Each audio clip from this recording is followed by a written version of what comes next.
हरियाणा की सियासत में चौधरी वीरेंद्र सिंह के बारे में दो बातें कई सालों से लगातार चर्चा में है। पहली बात यह कि वीरेंद्र सिंह हमेशा सही समय पर गलत फैसला लेने का काम करते हैं और दूसरी बात यह है कि सही समय पर उनकी किस्मत दगा दे जाती है। वीरेंद्र सिंह ने 2 अक्टूबर को एक बार फिर से इस कहावत को सही साबित करने का काम किया है। दरअसल वीरेंद्र सिंह ने 2 अक्टूबर को जिंद रैली के जरिए हजारों लोगों की भीड़ जुटाई और उनके समर्थन में आए सभी लोगों को इस बात की पूरी उम्मीद थी कि 2 अक्टूबर को वीरेंद्र सिंह बीजेपी छोड़ने का ऐलान करेंगे और बीजेपी के खिलाफ ताल ठोकने का काम करेंगे। लेकिन वीरेंद्र सिंह ने ऐसा कुछ भी नहीं किया, बल्कि उन्होंने एक टरकाऊ फैसला लेकर हजारों समर्थकों को निराश कर दिया और उनके जज्बातों के साथ खिलवाड़ करने का काम किया। वीरेंद्र सिंह की पॉलिटिक्स इस समय उलझन में फंसी हुई है। कहीं ना कहीं 2 अक्टूबर को यह साबित हो गया है कि वीरेंद्र सिंह के बीजेपी नहीं छोड़ने के फैसले के पीछे उनकी खुद की मंशा, खुद की इच्छा नहीं थी, बल्कि वीरेंद्र सिंह के इस फैसले के पीछे उनके बेटे बृजेंद्र सिंह का प्रेशर काम कर गया। हालांकि चौधरी वीरेंद्र सिंह के लिए यह फैसला कहीं ना कहीं घाटे का साबित होगा, क्योंकि वीरेंद्र सिंह आज उस मुकाम पर खड़े हैं जहां उनके लिए बीजेपी छोड़ने का फैसला एक बड़ा सियासी फायदा देने का काम कर सकता था।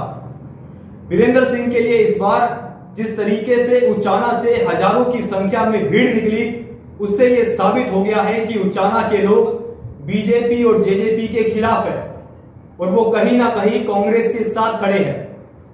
और लगभग 90% वीरेंद्र सिंह के समर्थक भी ये सोचते हैं, ये चाहते हैं कि वीरेंद्र सिंह बीजेपी को छोड़कर कांग्रेस में शामिल हो जाए और बीजेपी के खिलाफ वो एक बड़ा मोर्चा खोले। लेकिन वीरेंद्र सिंह ने ऐसा फैसला लेने की बजाय अपने समर्थकों की उम्मीदों को तोड़ने का काम किया। वीरेंद्र सिंह इस समय बीजेपी में बड़ी मुश्किल से समय बिता रहे हैं। कायदे से वो बीजेपी के नेता होते हुए भी बीजेपी के नेता नहीं है, क्योंकि जिंद की रैली में भी ना उन्होंने बीजेपी का झंडा इस्तेमाल किया और ना ही बीजेपी के किसी नेता की तस्वीर अपनी रैली में लगाई। यहां तक कि वीरेंद्र सिंह ने प्रधानमंत्री मोदी पर भी हमला किया और उनकी 6,000 रुपए की किसान सम्मान निधि राशि को लेकर कटाक्ष किया था। इससे साबित हो गया है कि वीरेंद्र सिंह बीजेपी में रहने को लेकर जरा भी इच्छुक नहीं है।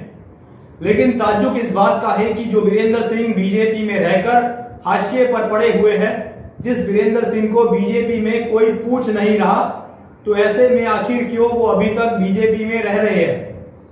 वीरेंद्र सिंह ने आखिर क्यों बीजेपी के सामने ये कंडीशन लगा दी है कि अगर बीजेपी जेजेपी से गठबंधन तोड़ेगी तो ही वो बीजेपी में रहेंगे, अन्यथा वो बीजेपी को छोड़ देंगे। आखिर क्या वजह है कि वीरेंद्र सिंह ने बीजेपी छोड़ने के लिए 3 से 4 महीने का और समय ले लिया है, यानी उन्होंने अपने फैसले को लटकाने का काम कर दिया है। वीरेंद्र सिंह से ऐसे फैसले की उम्मीद उनके समर्थकों को बिल्कुल भी नहीं थी। वीरेंद्र सिंह के समर्थक हर हाल में बीजेपी से छुटकारा चाहते हैं, क्योंकि उचाना के अंदर भी आज के समय में वीरेंद्र सिंह के परिवार की पॉलिटिक्स हाशिए पर पड़ी हुई है। प्रदेश का डिप्टी सीएम होने के चलते उचाना के एडमिनिस्ट्रेशन के अंदर सिर्फ दुष्यंत चौटाला की चलती है। दुष्यंत चौटाला का ही दबदबा है, यानी जेजेपी के साथ गठबंधन होने के चलते उचाना में अब वीरेंद्र सिंह की फैमिली खुद को विपक्ष की तरह महसूस कर रही है। वीरेंद्र सिंह को इस बात का भी एहसास है कि अगर बीजेपी और जेजेपी का गठबंधन रहा तो 2024 में उनके परिवार के पास उचाना की सीट नहीं रहेगी और ऐसे में दुष्यंत चौटाला वहां से चुनाव लड़ेंगे।